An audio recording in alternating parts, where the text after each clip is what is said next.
اب اگلا موضوع ہے ترتیب و تدوین کیسے ہوئی.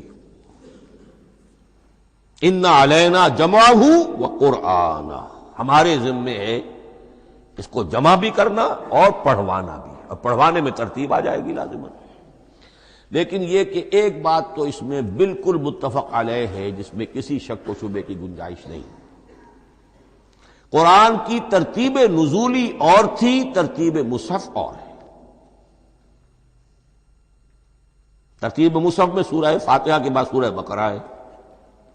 سورہ بقرہ نازل ہوئی ہے مدنی دور میں جا کر،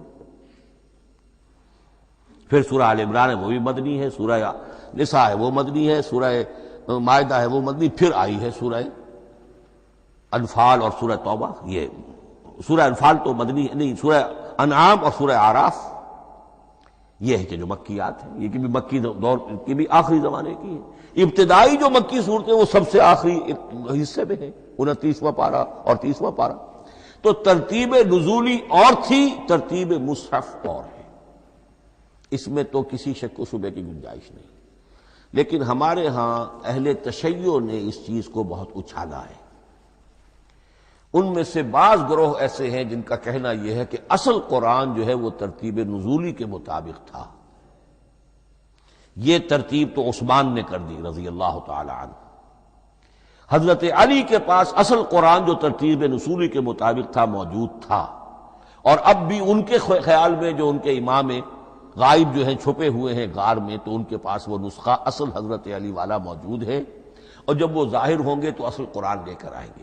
یہ سارے شیعوں کا قول نہیں ہے، لیکن یہ کہ ان میں بہت سے لوگ ہیں کہ جو ان باتوں کو مانتے ہیں. جہاں تک اس بات کا تعلق ہے کہ حضرت علی نے ترتیب نزولی پر کوئی مصحف جمع کیا ہو، اس میں کوئی اشکال نہیں ہے، اس لیے کہ علمی طور پر یہ ایک بڑی عمدہ ایکسرسائز بنتی ہے. ایک زمانے میں بہت کوشش کرتا رہا ترتیب نزولی سے، اس لیے کہ ترتیب نزولی سے سیرت نبوی اخذ ہوتی ہے. پہلے کیا نازل ہوا، پھر کیا نازل ہوا، پھر کیا نازل ہوا. در حقیقت اگر آپ ترتیب نزولی سے قرآن مرتب کر دیں تو وہ سیرت النبی بن جائے گی. تو اس کو سمجھنے کے لیے ایک زمانے میں نے بڑی محنت کی ہے. لیکن ایک تو یہ کہ وہ یقین سے وہ باتیں ملتی نہیں ہیں، بعض روایات ہیں، لیکن یہ کہ پھر بھی آپ یقین سے نہیں کہہ سکتے. اکثر و بیشتر قرآن مجید میں لکھا بھی ہوتا ہے ترتیب کے موٹی موٹی چیزیں معلوم ہیں نزولی ترتیب کی، لیکن یہ ہے کہ یقین کسی بات پر نہیں. تو پہلی بات یہ ہے کہ ہمارے نزدیک، اہل سنت کے نزدیک، اصل جو حجت ہے دین میں وہ ترتیب مصحف ہے. یہی ترتیب جو اس وقت مصحف عثمان کی ہے رضی اللہ تعالی عنہ، یہی ترتیب ہے لوح محفوظ کی، یہی ترتیب ہے ام الکتاب میں، یہی ترتیب ہے کتاب مکنون میں. اب اس کو سمجھیے کہ اس کی تدوین کن مراحل میں ہوئی. سب سے پہلے اس کے جو مراحل ہیں 3، خود نبی اکرم صلی اللہ علیہ وسلم کے زمانہ مبارک میں جمع اور ترتیب یہ ہو گئی، لیکن کتابی شکل میں نہیں، ما بین الدفتین نہیں. حضور نے لوگوں کو پڑھ کر سنایا، اس ترتیب سے سنایا جس ترتیب سے یہ مصحف میں اب موجود ہے. اور ہر رمضان میں حضرت جبرائیل دورہ کرتے تھے حضور کے ساتھ، جتنا کہ قرآن اس وقت تک نازل ہو چکا ہوتا تھا. اور آخری رمضان مبارک آپ کی حیات طیبہ کا جو تھا اس میں 2 مرتبہ پورے قرآن کا دورہ ہوا. تو دورہ قرآن بغیر ترتیب کے تو نہیں ہو سکتا. تو یہ ترتیب حضور کی ہوئی ہے، توقیفی ہے، اور حضور ہی نہیں اللہ کی ہوئی ہے. یہی ترتیب لوح محفوظ میں، کتاب مکنون میں اور ام الکتاب میں ہے. اور یہ ترتیب حضور دے کر گئے ہیں صحابہ کرام کو. حفاظ تھے، کتنے حفاظ جو ہیں جنگ یمامہ میں شہید ہو گئے، تبھی تو خیال آیا کہ اس کو کتابی شکل میں بھی مرتب کیا جائے. لیکن کتابی شکل میں جسے کہتے ہیں 2 گتوں کے درمیان ایک کتاب مجلد، اس صورت میں جہاں تک میں تحقیق کر سکا ہوں اور جہاں تک ہمارے اکثر و بیشتر لوگوں کی رائے ہے، حضور کے زمانے میں یہ اس طریقے سے ما بین الدفتین، 2 گتوں کے مابین ایک کتاب کی شکل میں قرآن موجود نہیں تھا.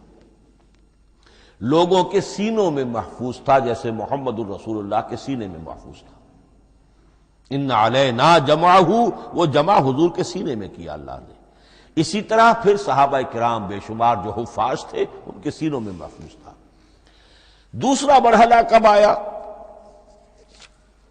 جب حضرت ابوبکر صدیق کے عہد خلافت میں جنگ یمامہ میں بہت سے حفاظ شہید ہو گئے۔ اب ایک تشویش پیدا ہوئی، ایسا نہ ہو کہ قرآن ضائع ہو جائے، لہذا اسے کتابی شکل میں مرتب کر لینا چاہیے۔ اس کے لیے پھر بہت سے صحابہ نے حضرت ابوبکر کو اپروچ کیا کہ جتنے قراء ہیں، جتنے کاتبین وحی ہیں، ان سب کو آپ جمع کیجئے اور جمع کر کے اس قرآن مجید کو ایک کتاب کی شکل میں جمع کر لیں۔ حضرت ابوبکر شروع میں بہت ریلیکٹنٹ رہے، ان کا ایک خاص مزاج تھا، اتباع رسول کا جذبہ انتہا درجے کا۔ جو کام حضور نے نہیں کیا میں کیسے کروں؟ اگر تو یہ کام واقعی کرنے کا تھا تو حضور کرتے، میں کیسے کروں؟ لیکن یہ کہ جب صورتحال بہت لوگوں کی طرف سے دباؤ پڑا کہ نہیں یہ کر لینا چاہیے، ان کے سامنے بھی حکمت آ گئی، تو پھر انہوں نے اتفاق کرتے ہوئے جتنے بھی کاتبین وحی تھے ان سب کی ایک کمیٹی بنائی اور ان کو کہا کہ اب اس قرآن کو مرتب کر کے ایک کتابی شکل دے دی جائے۔ وہ کتابی شکل حضرت ابوبکر کے دور میں ہو گئی۔ تیسرا مرحلہ کیا ہے؟ یہ کتابی شکل میں جب قرآن مجید آ گیا اور شروع میں یہ اجازت تھی کہ ہر قبیلے، ہر علاقے کے لوگ اپنے لہجے میں پڑھ لیں۔ اب پنجابی ہمارا مسلمان جو ہے وہ چاقو کو کاچو کہے گا تو وہ لکھے ہوئے کو بھی چاقو کو کاچو پڑھ کے نکلے جائے گا۔ تو مختلف لہجوں میں ہونے سے وہ ان کا جو ہے قرآن مجید بدل رہا تھا، کوئی کسی طرح پڑھ رہا ہے، کوئی کسی طرح پڑھ رہا ہے۔ اب اس کی تشویش ہوئی حضرت عثمان کے زمانے میں، جب دور بہت پھیل گیا، اسلام کا دائرہ، دارالاسلام کی وسعت بہت ہو گئی کہ اس طرح اگر یہ لوگ پڑھیں گے اور اپنے اپنے لہجے کی وجہ سے اب اس لہجے میں شکل بدل بھی جاتی ہے لفظ کی۔ کاچو کو کاف الف چے واو لکھنا شروع کر دیں گے پھر کہ کاچو سنا ہم نے، تو چاقو تو سنا ہی نہیں۔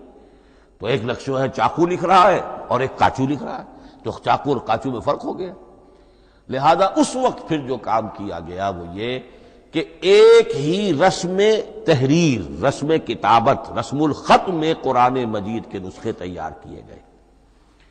اصل میں ایک بہت بڑا مغالطہ ہو جاتا ہے ہمارے جمعوں کے خطبوں میں، حضرت عثمان رضی اللہ تعالی عنہ کے نام نامی کے ساتھ وہ قوافی جو ہیں ان کی مناسبت سے جامع آیات القرآن عثمان ابن عفان رضی اللہ تعالی عنہ، غالب علی کل غالب علی ابن ابی طالب رضی اللہ تعالی۔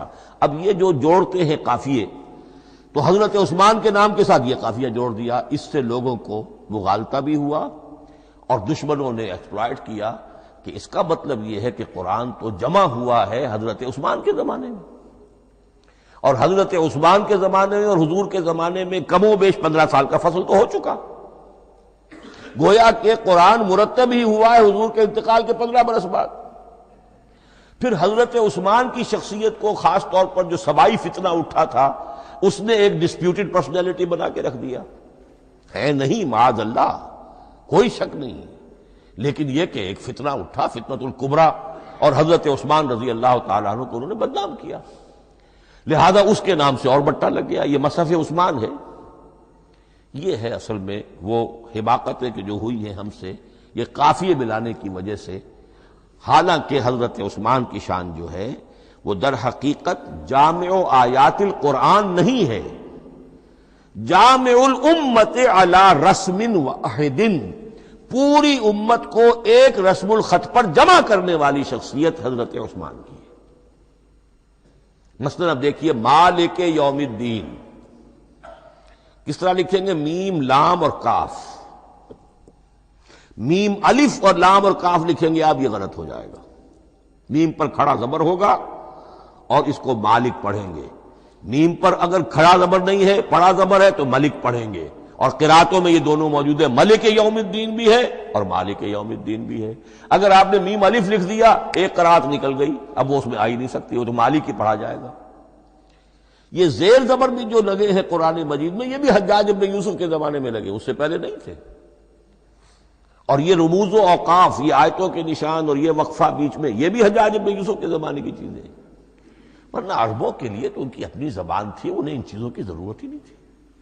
آپ کو معلوم ہے پرانے زمانے کے جو منشی ہوتے تھے، انشاء پرداز، وہ جب خط لکھتے تھے تو اس میں نقطے وغیرہ نہیں لگاتے تھے۔ جس کو خط لکھا جا رہا ہے وہ توہین سمجھے گا کہ شاید مجھے جاہل سمجھا کہ نقطے بھی لگا کے بھیجا جا رہا ہے خط پر، گویا کہ میں تو سمجھ ہی نہیں سکتا بغیر نقطوں کے۔ تو یہ جو ہے پرانے جو شکستہ خطوط لکھے جاتے تھے ان کا یہ انداز تھا، لہذا کوئی نقطے وغیرہ نہیں تھے، یہ بھی بعد میں لگے۔ تو ملک یوم الدین، مالک یوم الدین، اس کی رسم آئے گا میم لام کاف، کھڑا زبر ہے مالک یوم الدین اور ویسے پڑا زبر ہے ملک یوم الدین۔ یہ رسم الخط ہے جس پر کہ حضرت عثمان رضی اللہ تعالی عنہ نے پوری امت کو جمع کر دیا، اور اس کے نسخے تیار کرا کے، مختلف روایات میں آتا ہے 5 یا 7 نسخے تھے، ایک مدینہ منورہ میں رکھا اپنے پاس، اور اسی پر ان کے خون کے دھبے بھی ہیں، اور وہ نسخہ قرآن مجید کا اب استنبول کے اندر ہے، توپ کاپی کا جو عجائب خانہ ہے، عجائب گھر ہے، جس میں جہاں نوادرات کے ساتھ ساتھ حضور کے بھی کچھ تبرکات اور جمع ہیں، وہاں وہ نسخہ موجود ہے۔ اس میں انگلی جو کٹی تھی حضرت نائلہ جو ان کی اہلیہ تھی، جب وار کیا گیا ہے حضرت عثمان پر، قرآن پڑھ رہے تھے، انہوں نے روکا اپنے ہاتھ سے تو ان کی انگلی کٹی اور اس کے خون کے قطرے جو ہیں وہ مصحف پر آئے۔ تو یہ وہ قرآن، پھر انہوں نے ایک مکہ مکرمہ میں، ایک دمشق میں، ایک کوفے میں، ایک یمن، ایک بحرین، ایک بصرہ، مختلف جگہوں پر وہ آفیشل ورشن قرآن کا صرف رسم الخط اسکرپٹ کے اعتبار سے۔ لیکن اب پھر نوٹ کر لیجئے، قرآن مرتب ہو چکا، مدون ہو چکا دور نبوی میں، لیکن کتابی شکل میں نہیں، سینوں میں محفوظ۔ دور خلافت ابی بکر میں وہ کتابی شکل میں لایا گیا، اور اس کے لیے پھر بحث ہوئی کہ اب اس کا نام کیا رکھا جائے۔ اس کے لیے کئی نام تجویز ہوئے، سفر بھی، انجیل بھی، وغیرہ وغیرہ، لیکن پھر اس کو حضرت عبداللہ ابن مسعود رضی اللہ تعالی عنہ نے اہل حبشہ سے استشہاد کرتے ہوئے مصحف نام رکھا، مصحف۔ یہ مصحف بن گیا حضرت ابوبکر کے زمانے میں، لیکن مصحف کی قرأت کے جو فرق ہو رہے تھے تو وہ لکھنے کے اندر بھی فرق آنا شروع ہو گیا، اس کو دور کیا حضرت عثمان نے، اس کا آفیشل ورژن تیار کروایا، ایک رسم الخط پر پوری امت کو جمع کر دیا، باقی جو نسخے تھے انہیں آپ نے پھر ضائع کر دیا، تاکہ کوئی اور یہ نہ رہے کہ اب یہ بھی ایک تھا پرانا نسخہ نکل آیا، اس میں تو یہ لفظ اس طرح لکھا ہوا ہے۔ تو جامع الامت علی رسم واحد، ایک ہی رسم الخط پر پوری امت کو جمع کرنے والی شخصیت وہ حضرت عثمان کی ہے رضی اللہ تعالی عنہ۔ بہرحال یہ نوٹ کیجئے کہ یہ مرحلہ بھی حضرت عثمان کے زمانے میں، تو یوں سمجھیے کہ حضرت عثمان کا پورا عہد بھی آپ جوڑ لیں تو آپ کی جو شہادت ہے وہ تقریباً یوں سمجھیے کہ حضور کے انتقال کے وہ 25 برس بعد ہے، گویا ربع صدی کے اندر اندر حضور کے انتقال کے بعد، چوتھائی صدی کے اندر اندر سارے مراحل طے ہو گئے۔ یہی وجہ ہے میں نے شروع میں آپ کو بتایا تھا کہ پوری دنیا یہ مانتی ہے کہ آج جو قرآن مسلمانوں کے پاس ہے یہ ہے وہی جو محمد عربی صلی اللہ علیہ وسلم نے اپنی امت کو دیا تھا۔ یہ دوسری بات ہے کہ ہم سمجھتے ہیں کہ محمد عربی صلی اللہ علیہ وسلم کو یہ اللہ کے کلام کی صورت میں حضرت جبرائیل نے پہنچایا تھا، وہ اس کو نہیں مانتے، لیکن یہ حصہ اس کا ماننے پر مجبور ہے کہ وہ اصل قرآن اپنی اسی انٹیگریٹی کے ساتھ، اپنے پوری پیور، اس کا جو بھی ہے ٹیکسٹ پیور ہے، اور اس کی انٹیگریٹی میں کوئی شک و شبہ کی گنجائش نہیں ہے کہ یہ وہی شے ہے جو محمد نے اپنی امت کو عطا فرمائی تھی صلی اللہ علیہ وسلم۔ ایک آخری بات، چل میرے پاس 3 منٹ ہیں، یہ جو میں نے آپ کو ترتیب بتائی تھی قرآن کی، آیتیں، سورتیں، پھر حزب، اب اس میں ایک شے نوٹ کر لیجئے۔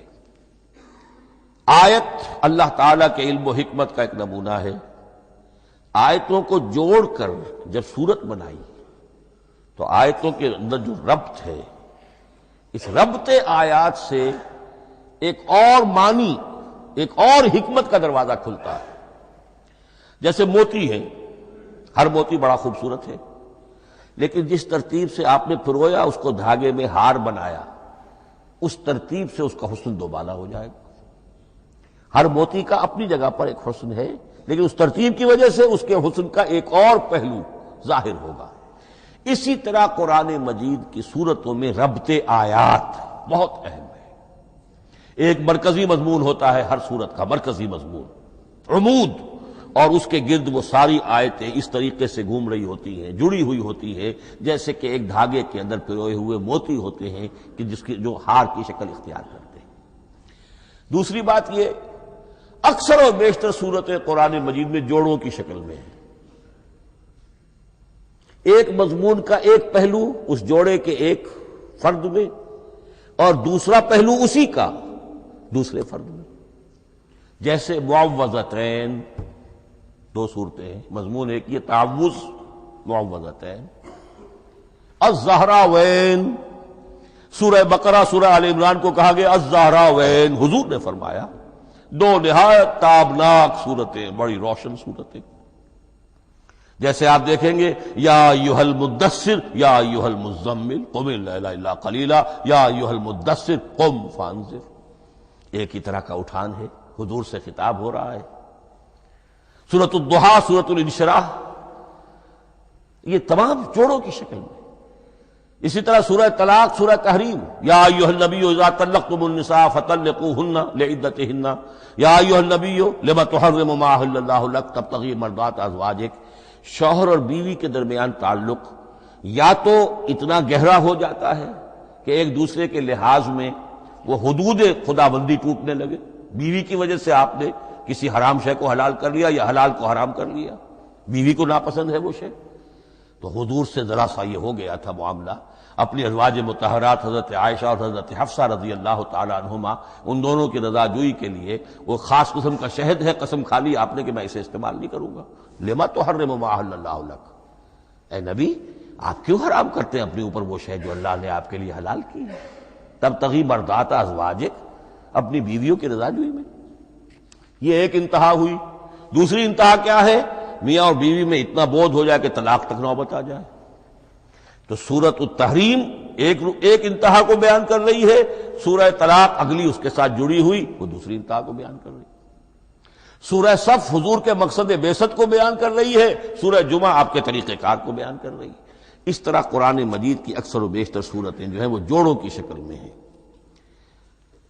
اور میرا خیال یہ ہے کہ وقت ختم ہو گیا ہے، اس مضمون کا تھوڑا سا حصہ باقی ہے، وہ انشاءاللہ میں اگلی نشست میں لوں گا۔ بارک اللہ لی ولکم فی القرآن العظیم ونفعنی وإیاکم بالآیات والذکر الحکیم۔